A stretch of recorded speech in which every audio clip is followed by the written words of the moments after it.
اعوذ باللہ من الشیطان الرجیم بسم اللہ الرحمن الرحیم اللہم صلی علی محمد وعلی آل محمد کما صلیت علی ابراہیم وعلی آل ابراہیم انکا حمید مجید اللہم بارک علی محمد وعلی آل محمد کما بارکت علی ابراہیم وعلی آل ابراہیم انکا حمید مجید رب اشرح لی صدری ویسر لی امری واحلل عقدۃ من لسانی یفقہوا قولی ربنا زدنا علما یا مقلب القلوب ثبت قلبی علی دینک آمین۔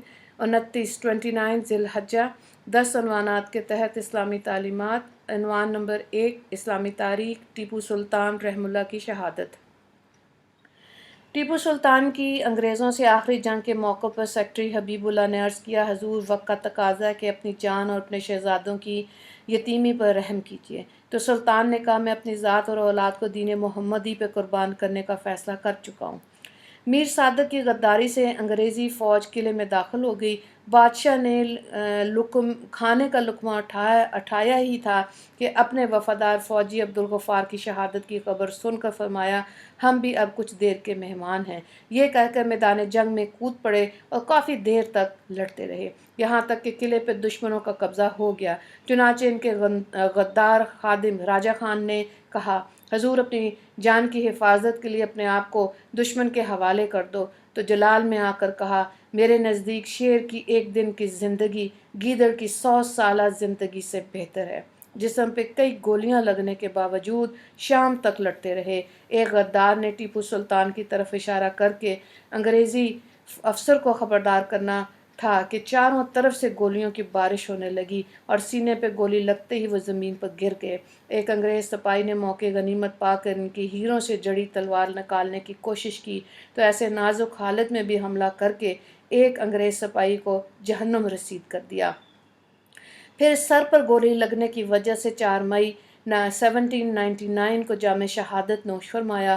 اگلے دن شاہی اعزاز کے ساتھ اپنے والد حیدر علی کے پہلو میں دفن کیے گئے۔ اللہ اکبر۔ عنوان نمبر 2 اللہ کی قدرت ہوا میں آواز۔ ہوا انسانی زندگی کے لیے ضروری ہے، اس کے بغیر کوئی بھی جاندار زندہ نہیں رہ سکتا۔ ہوا ہی کی مدد سے ہم ایک دوسرے کی آواز سنتے ہیں۔ چاند پر ہوا نہ ہونے کی وجہ سے آواز نہیں سنائی جا سکتی۔ ہوا میں لہریں ہوتی ہیں، یہ آواز کی لہریں فضا میں پھیل کر کانوں کے پردوں سے ٹکراتی ہیں، جس سے کان کے پردے کی پتلی جھلی تھر تھرانے لگتی ہے۔ وہ فوراً دماغ کو اس کی خبر دیتی ہے۔ ہوا ہی کی مدد سے آواز 5 سیکنڈ میں 1 میل کی رفتار سے دوڑتی ہے۔ جب ریڈیو اور وائرلیس کے ذریعے آواز کو ریڈیائی لہروں میں بدل دی جائے تو وہ آواز سورج کی روشنی میں کی رفتار یعنی 1,86,000 میل فی سیکنڈ کے حساب سے دور تک پہنچ جاتی ہے۔ آواز بھی اللہ کی قدرت کی ایک نشانی ہے۔ عنوان نمبر 3 ایک فرض کے بارے میں والدین کے ساتھ اچھا برتاؤ کرنا۔ قرآن میں اللہ تعالیٰ فرماتا ہے، تیرے رب نے حکم دے دیا کہ تم اس کے علاوہ کسی کی عبادت مت کرو اور اپنے ماں باپ کے ساتھ اچھا برتاؤ کرو۔ سورہ بنی اسرائیل آیت نمبر 23۔ مفہوم اس کا یہ ہے کہ والدین کے ساتھ اچھا سلوک کرنا، ان کی اطاعت و فرمانبرداری کرنا اور انہیں تکلیف نہ پہنچانا اولاد پر ضروری ہے۔ عنوان نمبر 4 ایک سنت کے بارے میں عصمت سرما لگانا۔ حضرت ابن عباس رضی اللہ تعالیٰ عنہ فرماتے ہیں کہ رسول اللہ صلی اللہ علیہ وآلہ وسلم ہر رات سونے سے پہلے 3 مرتبہ عصمت سرما لگایا کرتے تھے۔ عنوان نمبر 5 ایک اہم عمل کی فضیلت یعنی درخت لگانے کی فضیلت۔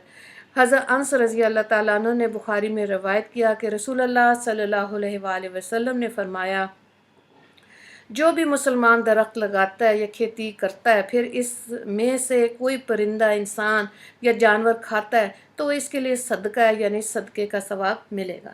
عنوان نمبر 6 ایک گناہ کے بارے میں متکبر کی سزا۔ حضرت عبداللہ بن عمر رضی اللہ تعالیٰ عنہ سے ترمذی کی روایت ہے، رسول اللہ صلی اللہ علیہ وآلہ وسلم نے فرمایا، قیامت کے دن تکبر کرنے والے چونٹیوں کے برابر جسموں میں اٹھائے جائیں گے۔ ان کی صورتیں انسان کی ہوں گی، ان کے لیے ہر طرف ذلت ہی ذلت ہوگی اور ان کو جہنم میں بولیس نامی ایک جگہ کی طرف گھسیٹ کر لے جایا جائے گا، جہاں پر ایک سخت آگ ان کو اپنی لپیٹ میں لے لے گی اور پینے کے لیے جہنمیوں کا خون اور پیپ دیا جائے گا۔ عنوان نمبر 7، دنیا کے بارے میں، دنیا میں برکت۔ مسند احمد کی روایت ہے، حضرت معاویہ بن ابی سفیان رضی اللہ تعالیٰ عنہ سے روایت ہے کہ رسول اللہ صلی اللہ علیہ وآلہ وسلم نے فرمایا، اللہ تعالیٰ جس کے ساتھ بھلائی کا ارادہ کرتا ہے تو اس کو دین کی سمجھ عطا فرماتا ہے، اور بے شک یہ دنیا بڑی میٹھی اور سرسبز و شاداب ہے، پس جو اس کو اس کے حق کے ساتھ یعنی حلال طریقے سے لے گا تو اللہ عز و جل کے لیے اس میں برکت ہے۔ عنوان نمبر 8، آخرت کے بارے میں یعنی جنت کا باغ۔ قرآن میں اللہ تعالیٰ فرماتا ہے، جو لوگ ایمان لائے، نیک اعمال کے پابند رہے تو ان کے لیے ایسے باغ ہوں گے جن کے نیچے نہریں جاری ہوں گی، یہ بہت بڑی کامیابی ہے۔ سورہ بروج آیت نمبر 11۔ عنوان نمبر 9، طب نبوی سے علاج، بخار کا علاج۔ رسول اللہ صلی اللہ علیہ وآلہ وسلم نے فرمایا، جسے بخار آ جائے تو 3 دن غسل کے وقت یہ دعا پڑھے تو اسے شفا حاصل ہوگی۔ بسم اللہ اللہم انما اغتسلت ورجاء شفائک وتصدیق نبیک محمد صلی اللہ علیہ وسلم۔ ترجمہ: اے اللہ، میں نے تیرے نام سے غسل کیا شفا کی امید کرتے ہوئے اور تیرے نبی صلی اللہ علیہ وآلہ وسلم کی تصدیق کرتے ہوئے۔